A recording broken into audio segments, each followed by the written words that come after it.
स्वतंत्रता दिवस का अर्थ। मदालसा बेचैनी से बार बार घड़ी देख रही थी, पर जाम में फंसी हुई उसकी गाड़ी मानो सरक ही नहीं रही थी। शाम का यही थोड़ा सा समय तो मिलता है उसे जब वह बेटे मनन को अपने से कुछ पढ़ाई करा पाती है। इस बार 10th है उसका और आगे का पूरा कैरियर इन्हीं अंकों पर निर्भर करने वाला है। अगर परसेंटेज थोड़ी सी भी कम हो गई, किसी भी अच्छी जगह दाखिला नहीं मिल सकेगा। और कुछ भी करके उसे आईआईटी तो क्रैक कराना ही है। इसके लिए उन्हें चाहे जितनी भी तपस्या करनी पड़े। उसने तो अपने पति मनीष के साथ मनन के सब्जेक्ट्स तक बांट लिए हैं।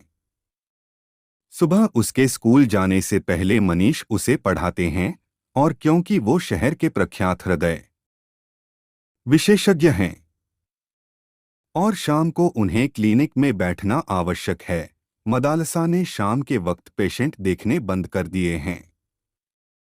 पर वो क्या करे अगर सारे जरूरी काम इसी समय आ जाए तो? आज ही मंत्री जी की बहू को उसी समय लेबर पेन शुरू हो गया तो जूनियर पर छोड़कर तो नहीं आ सकती थी वह।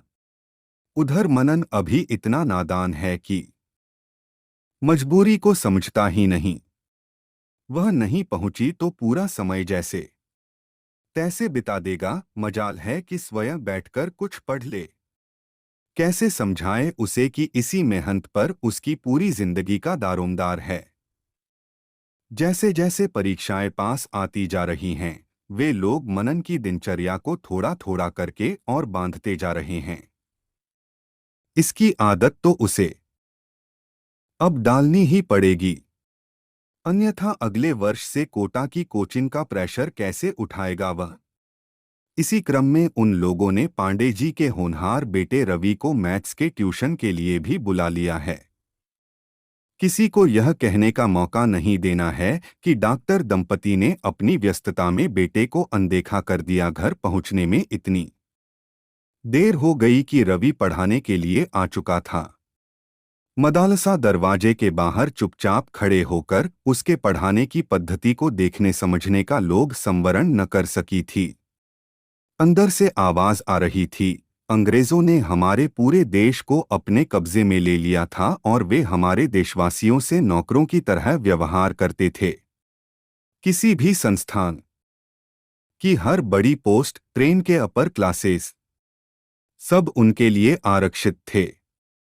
बेइज्जती, मारपीट, कोड़े, जेल और यहाँ तक कि फांसी और मौत की सजा से डराकर वे लोग यहाँ राज कर रहे थे। एकाएक सारी बेसब्री, परेशानी और दिन भर की थकान क्रोध बनकर मदालसा के दिमाग में चढ़ गई। धड़धड़ाती हुई वह कमरे में घुसी। आपको शर्म नहीं आती? ऐन परीक्षाओं के समय में आपने बच्चे को उल्टी सीधी बातों में लगा रखा है।